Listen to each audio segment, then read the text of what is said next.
Екстремно високи температури на удар кардиоваскуларните заболувања, граѓаните со кардиоваскуларни заболувања треба да посветат малку поголемо внимание во овој период од годината. Се советуваме, но и препорачуваме и со особен акценти на младите, особено оние кои што спортуваат.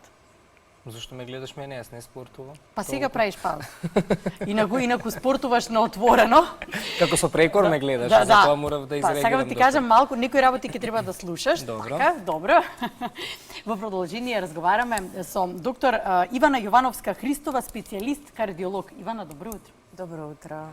Твоја специјалност, граѓаните со кардиоваскуларни заболувања. Претпоставувам дека овој период од годината твојата ординација е преполна.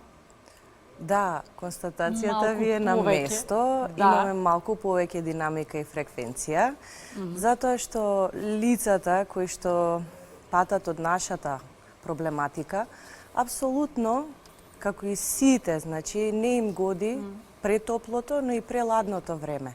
Но сега сме на онаа друга страна на спектарот, каде што температурите се превисоки, па кај нашите пациенти крвните садови се веќе променети во некоја форма, што значи тие не се адаптираат како кај мене и кај вас. И затоа следиме пикови, падови, варијации во крвниот притисок, промени во срцевите, откуцаи, кои што им ги чувствуваат на вистина тешко и затоа се обраќаат кај нас и бараат лекарска помош, што е на вистина правилно. И ние секогаш се трудиме истата да им ја пружиме на начин кој што ќе биде индивидуализиран и скроен само за нив. Бидејќи не може истиот третман, истиот начин и принцип да се примени кај две различни особи. Да, не може да треба за секој посебно, но општите препораки за луѓето кои што имаат кардиоваскуларни заболувања, кои се за овој период од годината? За овој период пред се, значи е да се само контролираат во домашни услови, односно со оние домашни алатки кои што треба да ги има секој наш пациент. Доколку има висок крвен притисок или е хипертоничар и треба да има апарат за мерење крвен притисок. Доколку е диабетичар, исто така и тоа спаѓа, нели ние ги лекуваме последиците од таа болест која опфаќа над 400 милиони во светот, значи тоа се огромни бројки. Што значи, има потреба да ја следат гликемијата во домашни услови, да го следат крвниот притисок, а тоа апаратче фино им ја прикажува и срцевата фреквенција. Доколку приметат било какви отстапки и не можат да си само помогнат, нели се водат по претходната едукација што сме ја спровеле во амбулантски услови. Тоа е дали терапијата и кога се прилагодува, како се преполовува, а кога се зголемува. Доколку самите не можат да си помогнат, може да ни се обрадат. Секако јас им стојам на располагање тоа да го направиме и преку било кој начин, во било која форма, за да сме достапни во секое време на пациентите. Бидејќи апсолутно тоа не бира ни час, ни време, ниту место. Ниту место. Точно. Да. Кои се најчестите компликации на кои што треба да се обрне најмногу внимание или симптоми, за да знаете пред се пациентите од различните групи дека имаат проблем со високите температури? Значи, доколку почувствуваат ненадејна слабост, изразен замор, губиток на здив и она типична градна болка, кога ќе стават раката на гради и чувствуваат како плоча да ги притиска. Таа болка е неспоредлива со било која друга која што ја почувствувале. Но сакам тука да издвојам една друга популација, тоа се лицата со диабетес, кај кое што оваа болка не е толку типична, е многу посуптилна и може да се пројави со едно гадење, нелагодност во горната половина на абдоменот. Нашата болка знае да ирадира и кон левата рака, но и кон десната. Но најчестата презентација на која го гледаме во медиумите, каде што вршиме една масовна едукација, е таа презентација. Обратете внимание и секогаш слушајте го срцето. А како да си помогнеме сами на себе при таква одредена ситуација? Често се случува и колапс. Нагло паѓање на шеќерот, ги споминавте диабетичарите.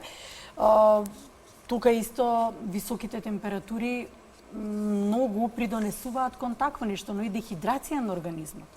Тоа е точно. Значи, вака, нашите пациенти примаат една палета од лекови. Тие добро им се познати сега. Значи, едните се нарекуваат диуретици. Тие го намалуваат волуменот на течност. Што значи, не внесувањето течност. И ние со помош на фармакотерапија, изнесувајќи ја таа течност, дополнително го ставаме во ризик, особено кога таа особа се движи некаде меѓу 11 и 17 часот кога е пикот на надворешната температура.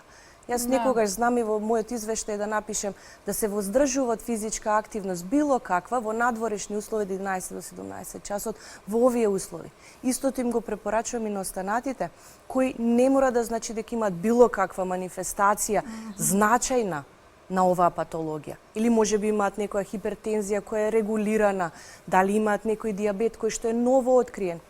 Значи, воздржувајте се од интензивен физички напор, дури и лесен во тој период од денот, освен ако апсолутно не морате испаѓате во на работоспособна категорија. Да, и за таа ќе зборуваме, но еве конкретно за тие лица кои што се и во подминати години. За нив се препорачува од 10 до 17 часот да бидат дома, но сепак може и во тој период од годината нешто дома во домашни услови да се случи од овие ситуации кои што ги набројавме. Тоа е точно. Значи во домашни услови знае ова да се случи и нечесто пати има повици и до итната медицинска помош, но и до нашиот ургентен центар, но за да се презентира во нашата установа.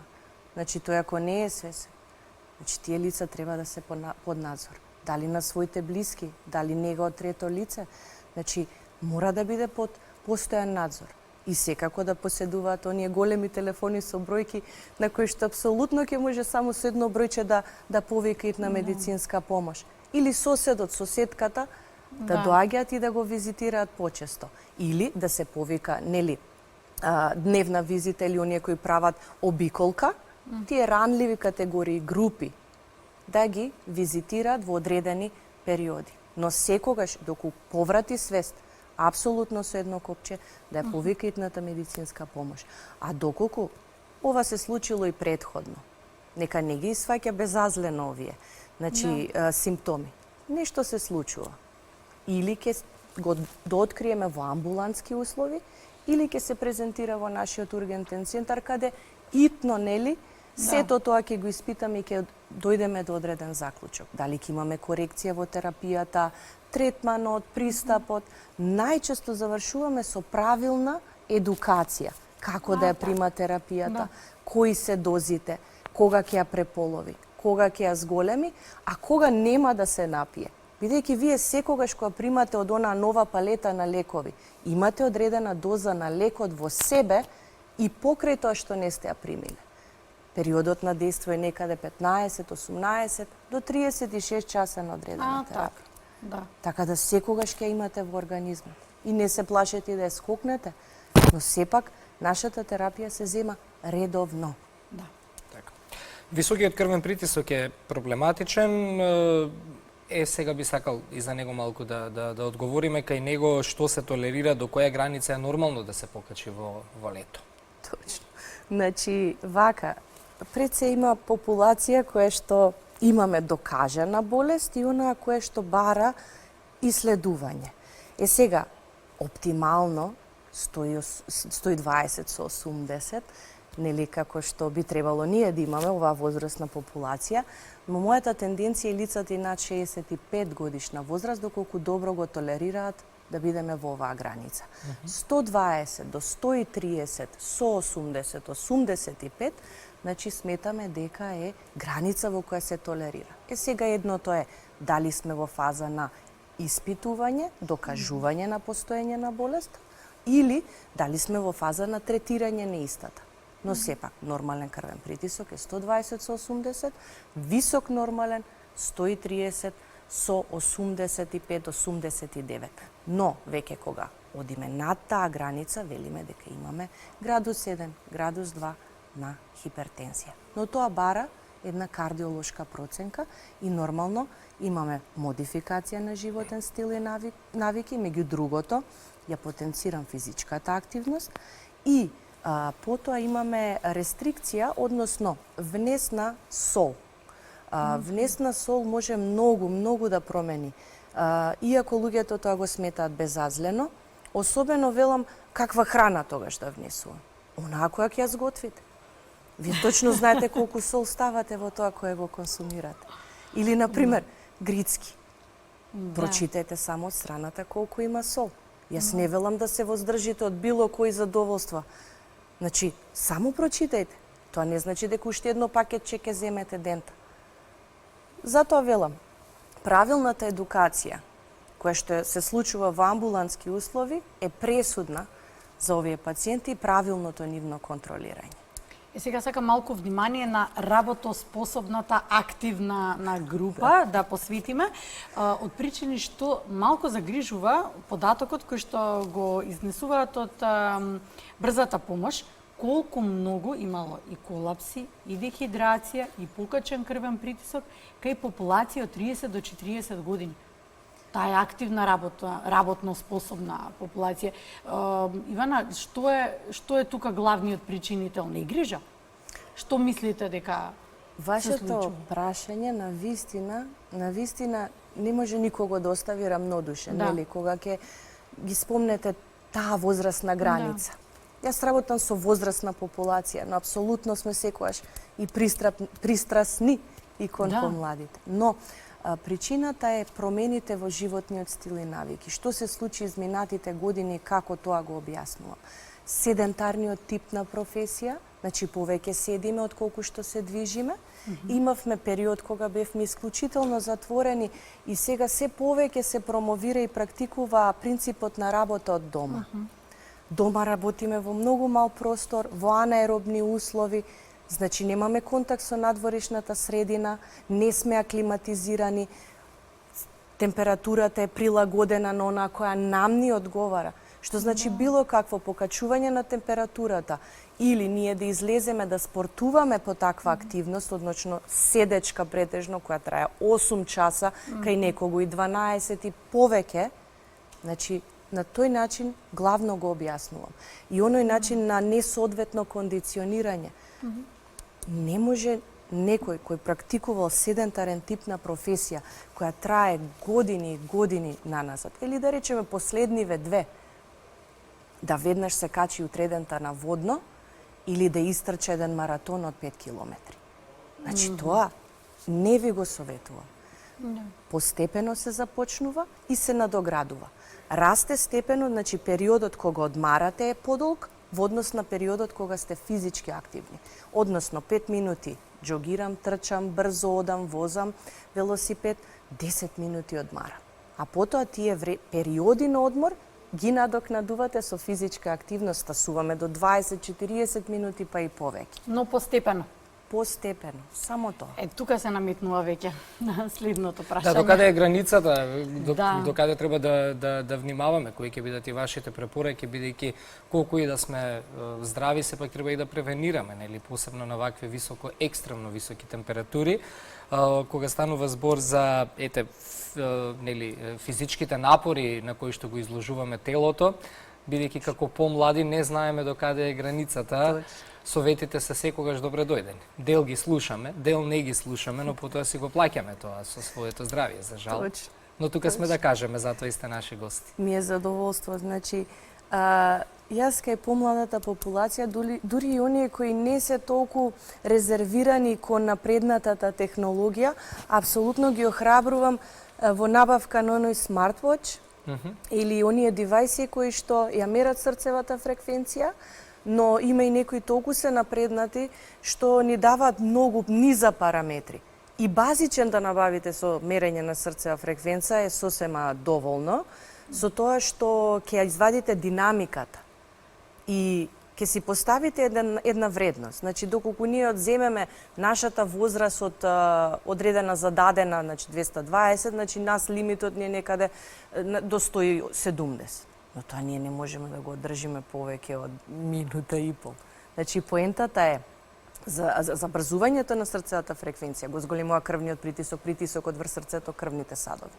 Значи, дајте си време да се адаптирате на тој тип на активност и обидете се срцевата фреквенција. Се зависи колку сте кондиционирани, каков тип на спорт практикувајте, започнете со лесна физичка активност, односно одење, брзо одење, трчање, и потоа веќе имаме она желба, дури лица кои се бават со полупрофесионален. Се што практикувате повеќе од 3 пати во неделата, повеќе од 1 час, верувајте, вие сте на полупрофесионално ниво го практикувате тој тип на физички напор. Но обидете се срцевата фреквенција која ќе почувствувате дека навистина градите капацитетот, тоа не може да го издржи или посегате многу повеќе по воздух. Тоа значи дека фреквенцијата сте ја достигнале која е предвидена и за да немаме потоа болки во мускулите, изразена исцрпеност, одморете, но не седнувајте, дозволете на венската пумпа да ја врати крвта и дајте си време. Колку е да измислат паметни Најважно. часовници, Дайте си поголем време, да, паметен најважно. часовник од биолошкиот нема, ако си го слушаме, Тоа е точно. чинам телото и нели се подсетуваме на вашите професионални медицински совети, тогаш чинам дека нема толку да го изложуваме здравието на риск, посебно на вакви високи температури. Со ладно некако подобро се поминува. Ама со Зависи не кој. зависи, меѓутоа место. така, топлото време чинам поголема популација од луѓето опфаќа. Сите го сакаме летото, едноставно, знаете, се будиме. Се будиме, сакаме тогаш да излеземе, да се дружиме, надвор се сите активности. И јас апсолутно ги препорачувам. И се што е надвор, се што е од социјален аспект или било каква комуникација или колективен спорт, да. Но немојте да станете од компјутер, каде што не сте биле физички активни долг временски период и да изиграте една убава, нели, партија баскет или одбојка На еден или да кош ќе истрчате мора на да ки биде. или секако. Повеќе Да. го не е веќе тоа, повеќе го сакаме летото, повеќе сакаме пролетта. Пролетта Веќе летото исто не убава, измачува да. со овие температури. Порано можеби го сакавме повеќе, но сега е дефинитивно како што поминува времето, тоа е друга тема, климатски промени, да не навлегуваме да не во тоа, навлегуваме, но дефинитивно не се здрави овие високи температури. Ви благодариме. Ивана, ти благодариме за споделување на советите, на препораките и се надевам дека допреа како подсетување, како освестување на што најмногу треба да внимаваме. Ви благодарам и вам на поканата, ми представуваше чест и задоволство. Навистина. Благодарим. Се гледаме во следна прилика. Сега одиме со дел од програмската Ставам, понуда на да. јавниот сервис, потоа ќе погледнеме и ќе поуживаме со малку музика, но имаме и пред 9 часот уште еден разговор.